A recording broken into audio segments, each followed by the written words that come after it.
Brian na to, ha? Ay, Brian! Ano ba? Saan ka ba nagsususuot? Masisira na ulo ko kakaintay sa'yo, kakatawag sa'yo, kakatext sa'yo. Ano ba yan? ay pwede ba? Hindi na ako bata para sa sermonan. Teka! Bakit ang alak ka tsaka amoy sigarilyo ka na? Nagbibisyo ka na, Brian? Ha? Nagbabarkada ka, no? Kaya naman pala, no? Hindi ka na umuwi ng tamang oras. Ano ba? Naiwan nyo na ako pakialaman. Uy! Kailan ka pa naging bastos, ha? Saan ka natuto maging ganyan? Hindi ka naman ganyan dati. Brian, ha? Sumusobra ka na. Ano? Ano ba masama, Nay? Ang masama sa pag-yoyosi at pag-iinom? Ha?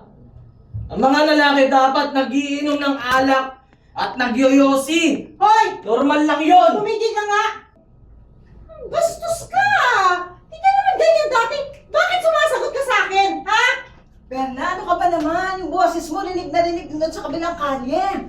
Alam mo, mas masahol pa yung bibig mo kaysa doon sa mga sigaw ng mga pinapaanak mo. Grabe naman tong nanay mo. Sino to?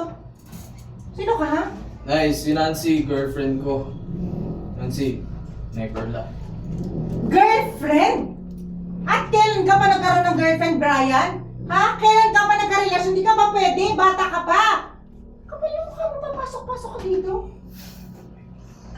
Para sabihin ko sa'yo, 3 buwan na kaming magsyota nitong anak mo.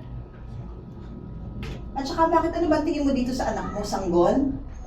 Kung hindi mo kayang palakihin ito ng tama, ako magtuturo sa anak mo kung paano maging isang tunay na lalaki. Ang kapal ng mukha mo. Wala kang karapatan diktahan ako paano maging ina sa anak ko. Hindi mo nga alam kung anong pinagdaanan ko para lang maitaguyod ko tong anak ko dahil namatay tong asawa ko. Hindi pa kami magbibigilan. Nagmamahalan kami ng anak mo. At saka alam mo isa pa yung hindi ko gusto sa isang tao, yung pakialamera at saka yung mahaderang ina na katulad mo. Yan, yung katulad mo. Pakialamera ka. Tara na, bibili ka na. Ano, sasama ka ba sa akin? Kapal ng mukha